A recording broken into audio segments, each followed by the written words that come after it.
আমাদের রাষ্ট্রভাষা বাংলা, আমার দেশ স্বাধীন দেশের নাম বাংলাদেশ, আমার পরিচিতি আমরা বাংলাদেশি। এইটা ৭১-এর অর্জন, এইটা যুদ্ধের অর্জন। আমরা সেই জাতি অংশ, যে জাতি সীমান্তে সীমান্তে মুক্তি সেনার চোখের ঝিলিক দেখেছে, আমরা সেই জাতি। আমরা তাদের উত্তরসূরি যারা সীমান্তের যুদ্ধ করেছে এবং রক্ত ঝরিয়েছে। তাদের রক্তমাখা শার্ট আজও আমাদের প্রাণের পতাকা। বন্ধুরা, আপনারা জানেন আমার ডান দিকে দাঁড়ানো উলফাত ভাই, ইশতিয়াক আজিজ উলফাত ভাই, শুধু তিনি একজন বরেণ্য মুক্তিযোদ্ধা নন, একটা শহীদ পরিবারের সন্তান। মুক্তিযুদ্ধে লড়াই করে যিনি জীবন দিয়েছেন ওনার বড় ভাই শহীদ আশফাকুজ্জামান বিরোধী। আমার বামে ডানে যারা দাঁড়িয়ে আছেন তারা দেশের সোনার সন্তান। আজকে সেই ইতিহাসকে কলঙ্কিত করার চেষ্টা করছেন, ছোট করার চেষ্টা করছেন, আন্ডার এস্টিমেট করার চেষ্টা করছেন। কারা? যারা সেই দিন স্বাধীনতার বিরোধিতা করেছেন, যারা সেদিন আমাদের মুক্তিযোদ্ধারা যারা গোপনে গেরিলা যুদ্ধ করেছে, তাদের আস্তারা চিনিয়ে দিয়েছেন হানাদার বাহিনীকে। তারা বন্ধুরা আবার কি করছেন? কারণ এদের বীরত্বের ইতিহাস নাই, শুধু আছে দালালির ইতিহাস। স্বাধীনতার পরেও সুবিধাবাদিতা আর দালালি করেছে তারা। ঠিক যে ফ্যাসিস্ট এবং স্বৈরাচারী একদলীয় শাসন করেছে আওয়ামী লীগ, ওরা তাদের সাথে এবং তাদের কৃপা পাওয়ার জন্য ওরা সব সময় চেষ্টা করে যায়। ওরা ৮৬ সালে আওয়ামী লীগের সাথে আতাত করে নির্বাচনে গেছে হোসেন মোহাম্মদের সাথে, বিএনপির নেত্রী দেশনেত্রী বেগম খালেদা জিয়া যাননি, এবং এই ১৭টা বছর গুপ্ত হয়ে থেকেছেন, সুপ্ত হয়ে থেকেছেন। ঠিক। এবং এই যে একটা পাতানো নির্বাচন ২০০৮ সালের, সেই নির্বাচনে তারা অনেকটা হুমকি দিয়ে নির্বাচনে গেছে এবং বিএনপিকে নির্বাচন করার জন্য সেদিন তারা বাধ্য করেছে, না হলে তারা থাকবে না।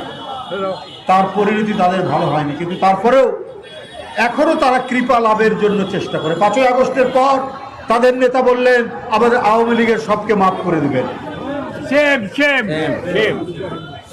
তাহলে মুগ্ধের আত্মদান বৃথা, তাহলে ওয়াসিম আকরামের আত্মদান বৃথা, তাহলে আপনার আবু সাইদের তার যে রক্ত ঝরালো, নিজের বুকে বুলেট বরণ করলো, সেই আত্মদান বৃথা।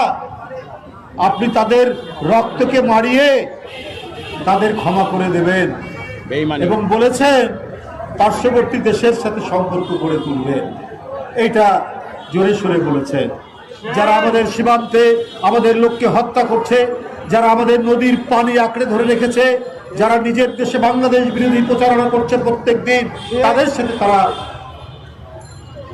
আতাত করবে, তাদের সাথে তারা সম্পর্ক গড়ে তুলবে। যে ভারতের মধ্যে প্রতিদিন মুসলমানদের উপর অত্যাচার হচ্ছে এবং ভারতের পশ্চিমবঙ্গের মুখ্যমন্ত্রী, বর্তমান মুখ্যমন্ত্রী বলেছেন যে ১ কোটির মতো মুসলমান তাদেরকে তাড়িয়ে দেবে। যারা ইসরায়েলের সাথে, ইসরায়েলকে বলে তাদের পিতৃভূমি, তাদের সাথে এই দলটি বাংলাদেশের জামাত ইসলাম তারা আঘাত করতে চায়, তাদের সাথে সম্পর্ক করতে চায়। করেন, ভালো কথা। কিন্তু জামাতে ইসলামের প্রধান তার যে সরকারি বাড়ি, সেই বাড়ির চারিদিকে চিত্র প্রদর্শনী করলেন। সেই চিত্র প্রদর্শনী ৭১ থেকে শুরু করে জুলাই পর্যন্ত, সেইখানে দেশের যিনি সর্বশ্রেষ্ঠ মুক্তিযোদ্ধা, স্বাধীনতার ঘোষক, তার কোনো ছবি নেই। পরে অনেক তারা ব্যাখ্যা দিচ্ছে, কিন্তু আমরা তাদের ছবির প্রকৃতি দেখলে পরে এবং সেখানে ৭ই মার্চের ভাষণ শেখ মুজিবুর রহমানের সেইটা তারা দিচ্ছেন, তো এটাই বোঝা যায় যে তাদের অন্তরের মধ্যে কি কাহিনী তারা লিপিবদ্ধ করছে, কি লিপিবদ্ধ করে রেখেছেন কি কাহিনী। বন্ধুরা আস্তে আস্তে ভাই, বন্ধুরা আমার শুধু তাই নয়, তাদের একটি ছাত্র সংগঠন আছে। আপনারা জানেন রাজশাহী বিশ্ববিদ্যালয়ে ৭১কে দাঁড়িপাল্লা আঁকিয়েছেন, ৭১কে হালকা করে দেখাচ্ছেন। ৭১-এর পাল্লাটা উপরে উঠে গেছে আর জুলাইয়ের পাল্লাটা নিচে নেমে গেছে, ওজনে ভারী। এগুলা খুবই উদ্দেশ্য করে দিচ্ছে, এগুলো খুবই চক্রান্তমূলক। ৭১ আমাদের কাছে গৌরবদীপ্ত। আমরা ৭১-এর সেই উজ্জ্বল প্রজ্জ্বল সেই সময়ের যে জ্বলন্ত স্বাধীনতার আকাঙ্ক্ষা, তার সন্তান আমরা।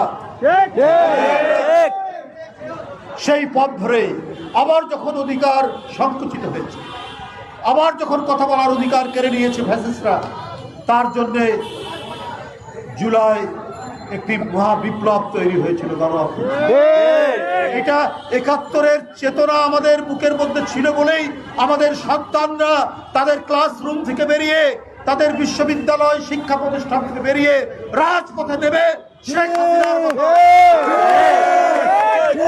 ভয়ঙ্কর রক্ত পিপাসু এক ফ্যাসিস্টকে বাংলাদেশ থেকে তাড়িয়ে দিয়েছে।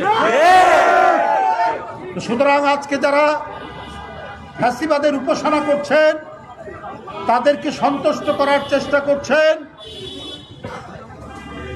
আপনাদেরও বলে রাখি, আপনাদেরও মানুষ চিনে। আপনারা ৭১-কে ছোট করবেন, আন্ডার এস্টিমেট করবেন, সেইটা হবে না। ৭১-এর পথ ধরেই ৯০, ৭১-এর পথ ধরেই জুলাই। কারণ সেই চেতনা আছে যে দেশের মানুষ লুঙ্গি পরে হাতে রাইফেল নিতে পারে, এদেশের মানুষ স্ট্যান্ড গান নিয়ে নদীর সাঁতরে শত্রুর শিবিরে হানা দিতে পারে। সেটাই হচ্ছে আমাদের ইতিহাস, সেটাই আমাদের ঐতিহ্য, সেটাই আমাদের গর্বের সম্পদ, সেটারই উত্তরাধিকার হচ্ছে আজকের প্রজন্ম। বন্ধুরা আমার, তারাই জুলাই তৈরি করেছে। তাই আজকে খুব কৌশলে, খুবই চক্রান্তমূলক ভাবে, যেভাবে কোনটা বড় কোনটা ছোট এইটা করার চেষ্টা করছেন, এতে কোনো লাভ হবে না। বন্ধুরা আমার, এই জাতি স্বাধীন যেমন হয়েছে তেমনি তার স্বাধীনতা রক্ষা করতেও জানে। স্বাধীনতা রক্ষার জন্য এদেশের ২০ কোটি মানুষ তারা সব সময় প্রস্তুত রয়েছে। আপনারা সব সময় লুকোচুরি করেছেন, আপনারা সব সময় দানবীয় শক্তির সাথে আঘাত করেছেন, এরশাদের সাথে করেছেন, বিভিন্ন সময়ে আপনারা করেছেন, চেষ্টা করেছেন। আর যখন এদেশের জনগণ লড়াই করছে ১৭ বছর, বিএনপি সেই লড়াইয়ের তার প্রধান সেনাপতি দেশনেত্রী বেগম খালেদা জিয়া এবং তার সুযোগ্য পুত্র আজকের প্রধানমন্ত্রী জনাব তারেক রহমানের নেতৃত্বে ঘাটে ঘাটে বন্দরে আপনার র্যাব এবং শেখ হাসিনার পেটুয়া পুলিশ বাহিনীর সেই তাণ্ডবের মুখেও তারা প্রতিরোধ করেছে। আমাদেরকে প্রেরণা যোগাবে এবং আমাদেরকে আবার প্রতিরোধ করতে এগিয়ে যাবে। এবং প্রজন্ম দল যৌথভাবে যে প্রতিবাদ বিক্ষোভ মিছিল করেছেন, আমি তাদের বিক্ষোভ মিছিলের সাধুবাদ জানাই, তাদের সাফল্য কামনা করি এবং তারা সারা বছর থাকবে, কারণ তাদের নেতৃত্ব দিচ্ছেন ৭১-এর রণাঙ্গনের মুক্তিযোদ্ধারা। সুতরাং তাদের সেই অবদান আজকের নতুন প্রজন্ম তারা স্মরণ করবে, যে কোনো চক্রান্ত প্রতিহত করতে তারা দৃঢ় অঙ্গীকারবদ্ধ থাকবে। আপনাদের সকলকে ধন্যবাদ। খোদা হাফেজ। বাংলাদেশ জিন্দাবাদ।